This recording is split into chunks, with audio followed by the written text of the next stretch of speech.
Dumalo naman ang eksena sa Demon God Palace ng Heavenly Demon Cult, kung saan maririnig natin ang Grand Guardian na dali-dali ang pumasok sa loob upang maghatid ng isang mahalagang balita. Iniulat niya na may mga pinaghihinalaang traidor, ngunit kalmado lamang na sinabi ng Demon Lord na hindi na kailangang magpanik dahil wala pang dapat ikabahala. Labis namang nagulat ang Grand Guardian sa sinabi nito kaya inutusan siya ng Demon Lord na ipagpatuloy ang kanyang ulat. Agad namang ipinagpatuloy ng Grand Guardian at sinabi niyang ang buong lugar ay kasalukuyang nasa state of emergency. Naroon na rin ang buong Heavenly Demon Army habang ang lahat ng battle squads ay nagbibigay ng suporta bilang pag-iingat. Samantala, nananatili sa kani-kanilang posisyon ang mga executive habang ang mga tauhan ng Penal Hall o Hall of Justice ay inaaresto ang mga tauhan ng mga pinaghihinalaang traidor at sinasalakay o kinokontrol ang kanilang mga tirahan. Pagkatapos ay tinanong ng Demon Lord kung ano naman ang ginagawa ng General Strategist na si Yusong. Sumagot ang Grand Guardian na nasa opisina lamang ito tulad ng ibang mga executive.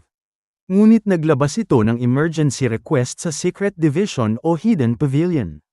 Gayunpaman ay wala pa ring naging aksyon mula sa Hidden Pavilion.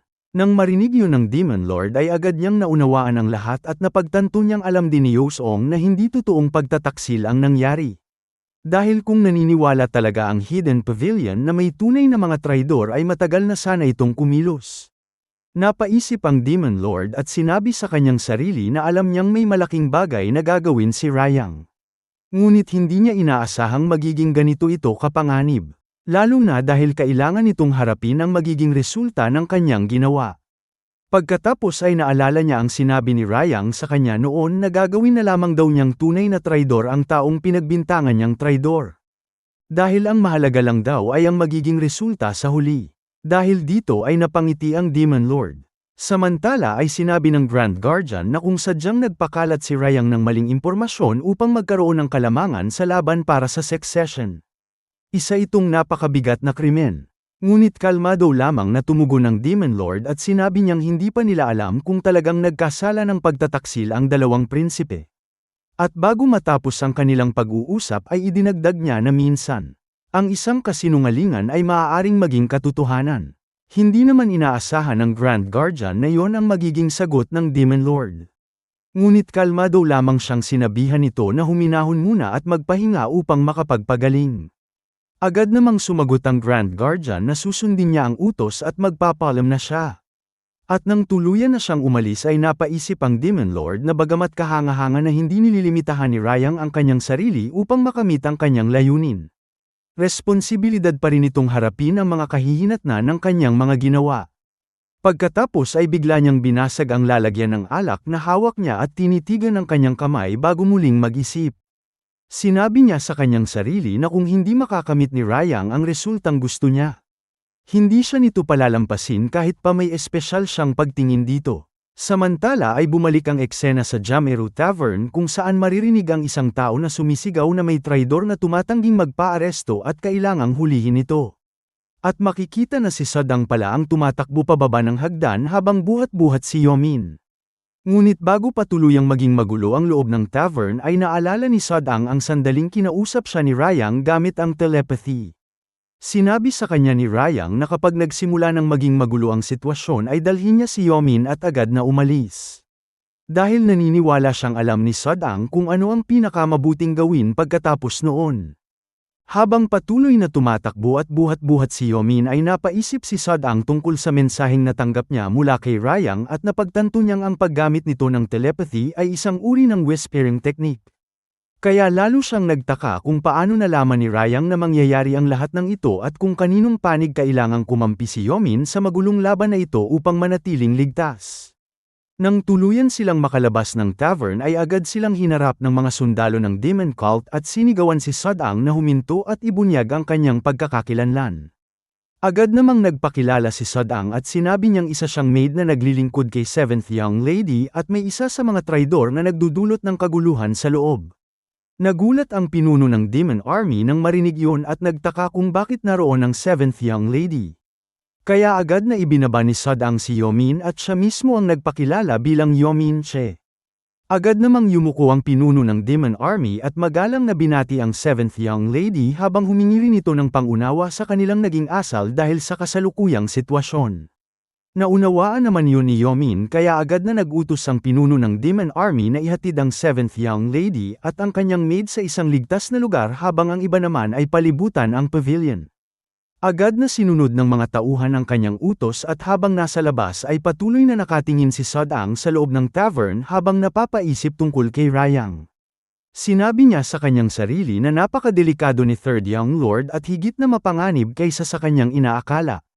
Pagkatapos ay tumingin siya kay Yomin at napagpasyahang kailangan niyang ilayo ang batang prinsesa kay Rayang. Ngunit bigla siyang nagulat nang mapansin niyang wala na si Yomin sa kanyang tabi. Kaya malakas siyang napasigaw at tinanong kung nasaan ang kanyang young lady. Bumalik naman ang eksena sa gitna ng kagubatan, kung saan makikita ang mga nawasak at nagkalat na mga puno dahil sa matinding labanan. At dito ay maririnig pa rin natin ang pagtatalo ng dalawang prinsipe. Sinabi ng First Prince na paano raw nito nagawang tawagin itong pagtataksil gayong isinangkot ni Rayang ang Heavenly Demon Army sa isang krimeng hindi naman niya ginawa. At tinanong niya kung talagang inakala nitong gag-ana ang ganoong kalokohan. Ngunit kalmado lamang na sumagot si Rayang na gag-ana yon.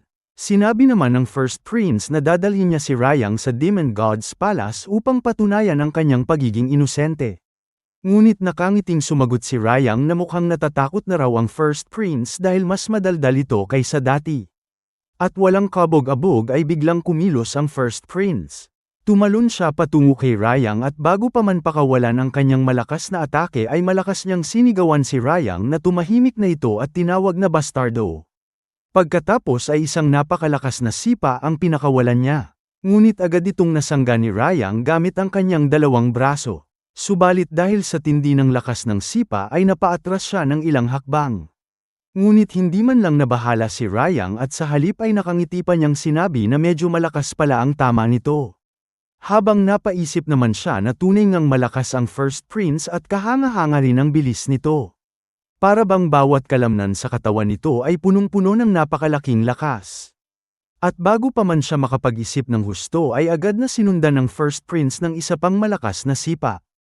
Ngunit sa pagkakataong yun ay nagulat ang First Prince nang tila biglang bumagal ang takbo ng oras at nagawa ni Rayang na maiwasan ang kanyang atake. At dahil dito ay nakakita agad si Rayang ng isang malaking opening.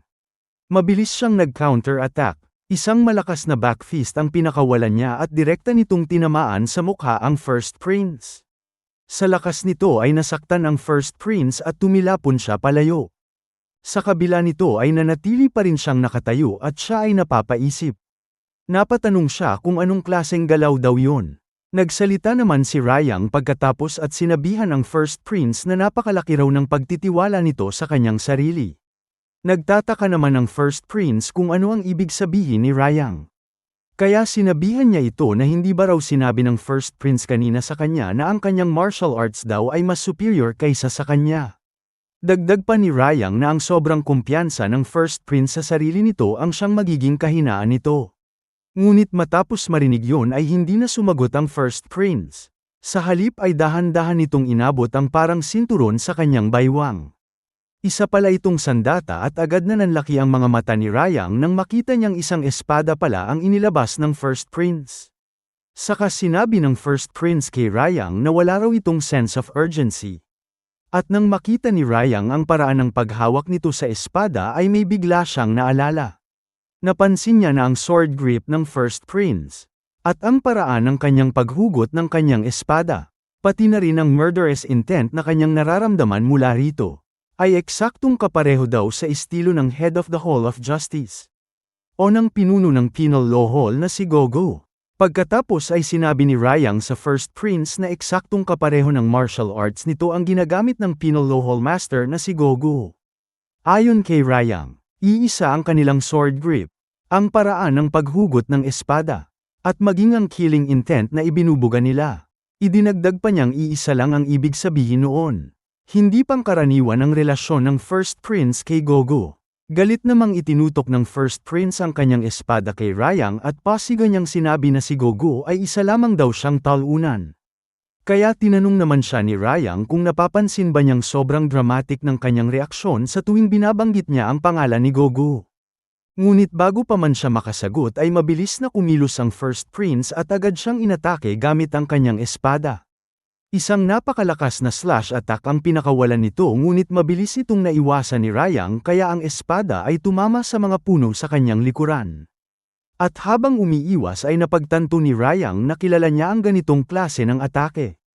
Ito pala ang Explosive Blood Demon Sword.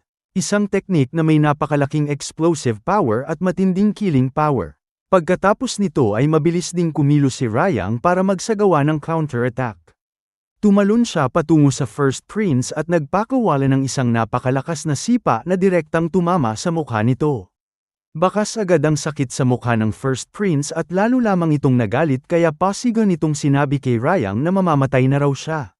Sabay muli itong sumugod upang umatake. Ngunit muli na namang hindi tumama ang kanyang atake. At habang patuloy na bumubuhos ang ulan ay biglang nanlaki ang mga mata ng First Prince nang makita ang ginawa ni Rayang. Nakatayo si Rayang sa ibabaw mismo ng kanyang espada at kalmadong sinabi na hindi masama ang atake nito at hindi niya alam kung paano pa yun mapapa-improve. Ngunit pagdating naman sa assassination techniques ay may malaking kakulangan pa rin ang First Prince. Sinabi pa ni Rayang na ang kanyang skill level ay hindi man lamang maihahambing sa Death Lord. Isa sa 3 pinakamahuhusay na assassin sa buong mundo. At dahil hindi pamilyar sa First Prince ang pangalang yun ay agad niyang tinanong si Rayang kung sino ba ang tinutukoy niyang Death Lord. Ngunit kalmado lamang na sumagot si Rayang na hindi na nito kailangang malaman ang mga detalye at ang tanging kailangan nitong malaman ay mamamatay rin ito sa kanyang mga kamay. Pagkatapos ay mabilis na muling kumilos si Rayang at nagpakawala ng isa pang napakalakas na sipa na direktang tumama sa mukha ng First Prince. Sa sobrang lakas ng impact ay tumilapon ng First Prince palayo at nagdulot ng napakalakas na ingay habang winawasak ng kanyang katawan ang mga punong dinaanan nito. Pagkatapos ay sinabi ni Rayang na talagang kahanga-hanga na naabot ng First Prince ang Ultimate Demon Realm bago pa man ito mag-40 taong gulang at karapat-dapat itong tawaging isa sa mga susunod na magiging pinakamalakas na martial artist. Ngunit habang nakikita niyang nakaluhod ang First Prince sa lupa ay idinagdag ni Rayang na marami pa rin itong kakulangan at hindi niya maintindihan kung saan nanggagaling ang napakalaking kumpiyansa nito. Dahil hindi naman ito ang nag-iisang taong nakarating sa Ultimate Demon Realm. Kaya seryoso niyang tinanong ang First Prince kung ano nga ba ang nagbibigay dito ng ganoong kalaking kumpiyansa. Pagkarinig ng First Prince sa sinabi ni Rayang ay galit na galit siyang sumigaw at sinabihan itong tumahimik. At walang kano-ano ay bigla siyang nagpakawala ng napakalakas na enerhiya na lumikha ng matinding air pressure at nagliparan ang mga debris sa paligid. Sa sobrang lakas ng pressure na inilabas ng First Prince ay napaatras si Rayang at napilitan siyang takpan ang kanyang mukha upang hindi tamaan ng mga lumilipad na bato. Makikita naman ang kamay ng First Prince na nilalabasan ng kakaibang kulay asul na enerhiya habang si Rayang ay napasukan ng dugo at puno na rin ng mga gallows ang kanyang mukha matapos tamaan ng napakalakas na enerhiya. At habang tinitingnan niya ang kapangyarihang yun ay agad niya itong nakilala at napagtantong isa itong demonic energy. Pagkatapos ay makikita na ang tubig sa paligid ng mga paa ng First Prince ay biglang umangat at lumutang sa ere habang ang mga puno sa paligid niya ay tila natutuyo at nawawala ng buhay. Habang patuloy na inilalabas ng First Prince ang kanyang napakalakas na enerhiya ay tinanong niya si Rayang kung paano ito naglakas loob na pagdudahan ang kanyang martial arts. At nang makita yun ni Rayang ay biglang nanlaki ang kanyang mga mata dahil nakilala niya ang teknik na ginagamit ng First Prince. Ito ang Demonic Emperor Chi. Makikita ang kulay asul na enerhiya na bumabalot sa buong katawan ng First Prince pati na rin sa kanyang dalawang mata. Pagkatapos ay sinabi ng First Prince na ayaw sana niyang gamitin ang kapangyarihang ito at pinagsisisihan niyang hindi niya pinatay si Rayang ng mas maaga. Napamura naman si Rayang nang makita ang tunay na kapangyarihan ng First Prince. At sinabi niyang hindi niya inakalang may tinatago itong ganitong klase ng kapangyarihan. At dahil alam niyang hindi basta ninakaw lamang ng First Prince ang teknik ay tinanong niya kung natutunan ba nito ang Demonic Emperor Chi mismo mula sa Demon Lord. At sumagot naman ang First Prince na oo. Kaya napaisip si Rayang tungkol sa absolute demonic art na Demonic Emperor Chi na itinuturo sa lahat ng dating pinuno ng Divine Cult. At napagtanto niyang maaaring iyon ang dahilan kung bakit ganoon kataas ang kumpiyansa ng First Prince. Samantala ay sinabi ng First Prince na hindi niya alam kung anong klaseng demonic art ang natutunan ni Rayang. Ngunit hindi raw yun gag-ana laban sa demonic Emperor Qi. Ngunit napangiti lamang si Rayang at sinabi niyang syempre, kung ang mismong Demon Lord ang gagamit nito ay ibang usapan. Ngunit laban sa First Prince na basta na lamang natututo ng anumang itinuturo sa kanya ng iba ay hindi iyon magiging sapat. At sa kanyang isipan ay sinabi ni Rayang na ipapakita rin niya ang sarili niyang kapangyarihan. Ang Ninefold Demonic Arts. Pagkatapos ay sumigaw ng napakalakas si Rayang at makikita na nagpakawala rin siya ng isang kulay pulang enerhiya na sa sobrang lakas ay nagsimulang magpalabas ito ng parang kulay itim na kuryente sa paligid ng kanyang katawan. At nang maramdaman at makita yun ng First Prince ay agad na nanlaki ang kanyang mga mata dahil hindi pa niya kailanman nakita ang ganitong klaseng demonic art. Kaya napaisip siya kung si Rayang mismo ba ang lumikha nito. At mula sa enerhiyang bumabalot kay Rayang ay biglang nabuo sa kanyang kanang kamay ang isang sandatang tila gawa mismo sa kanyang demonic energy. Agad niya itong hinanda upang umatake. Lumaki naman ang mga mata ng First Prince nang makita niya ito. At nagulantang din siya sa bilis meron si Rayang at bigla na lang itong nakalapit sa kanyang harapan. Makikita ang matinding killing intent sa mga mata ni Rayang habang hawak niya ang sandatang nabuo mula sa kanyang enerhiya. At pagkatapos ay isang napakalakas na pagsabog ang umalingaw-ngaw sa buong kagubatan. Napakalakas ng impact nito kaya nagdulot ito ng malaking pagkasira sa paligid at binalot ng makapal na alikabok ang lugar. At nang unti-unting mawala ang alikabok ay makikita ang First Prince na nakatayo pa rin habang mahigpit na hawak ang kanyang espada. Pinuri niya ang teknik ni Rayang at sinabi niyang kahanga-hanga ang isang blade technique na ganito kataas ang level kahit hand blade lamang ang ginagamit. Dahil dito ay napagpasyahan ng First Prince na hindi lamang niya papatayin si Rayang kundi mas mabuti raw kung puputulin niya ang dalawang braso nito.